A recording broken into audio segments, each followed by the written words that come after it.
Are you a Shopify store owner? In this ad, you will learn 3 things. Why does speed matter? The second thing you will learn is, do you really have to get external help to speed up your Shopify store? And the third thing you will learn is, what can I do to ensure that my store performance doesn't get out of control and that I don't need to hire someone? My name is Andrew from eCommerce.io, and at eCommerce we obsess over Shopify store speed performance.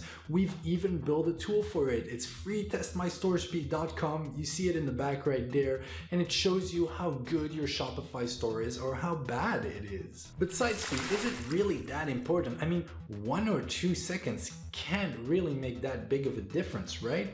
Well, you're actually pretty damn wrong on that one, because site speed has a huge effect on SEO rankings, on conversion rate, on ad spend, and just on the user friendliness of your site. And if you still don't believe me, we can look at the numbers. I mean, everyone knows about the famous Amazon case where every second that they got better, they saved that many billions a year. Or for example, Walmart said they had a 2% conversion increase if they sped up their site by just 1 second.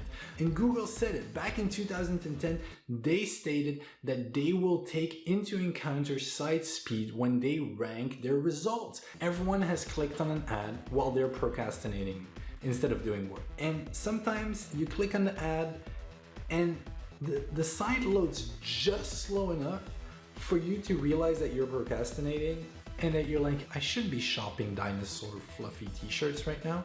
I should be working. And you close it, all because the site was slow in performance. So now you understand why store speed is hugely important. But the second question is, hey Andrew, should I really invest my hard-earned dollars in getting external help to speed up my Shopify store? Well, that depends. The kind of benchmark we have seen over the years, and I've done 200-300 store optimizations a year, is a $7,000 monthly revenue.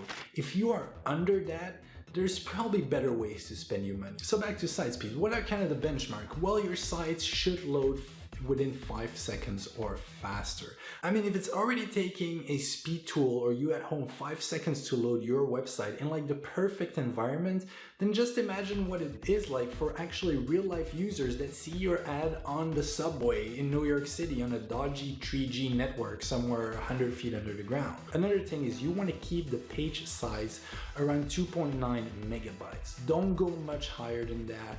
That's kind of what you have to gravitate towards. And a final thing is the number of requests. You want to keep them at around 119 requests per page load. Now, if all of this sounds gibberish, don't worry. I said you were going to learn 3 things in this video. We're going to get to all of what I just said a little bit later. Let's close with the final element that you're going to learn in this video is, what can you do to make sure your site speed doesn't go completely out of hand? There's some simple things you can do for that. Number 1 is, what gets measured gets managed, and everyone knows this. So know exactly where you're standing at right now. How fast is your store? Use tools like testmystorespeed.com, which we've built specifically for Shopify and specifically for you, and it's 100% free. Or you can use tools like GTmetrix, YSlow, Pingdom, or any of those other tools. But again, we've built testmystorespeed.com on top of those tools, so testmystorespeed.com is the way to go. Point number 2 is to be careful with apps. We have a whole channel where we review Shopify apps for the sole goal that you kind of see a behind the scene of the app before you install it. When you install an app, code gets inserted into your store for the app to function. When you uninstall that app, that code doesn't get removed. So that request is still there. And if you go nuts and you install 10 free apps a day, that's gonna add up and your store is gonna become really bulky and slow. Number 3 is images. Images play an important role in site speed optimization. What you wanna do is you wanna make sure you save the images in the correct format, JPEG. Point number 2 on images is you wanna make sure that they're uploaded in the right size. Now, I know if you upload a picture that's a bit too large, you can call your preferred developer and they can crop it. But the thing is, they crop it with code.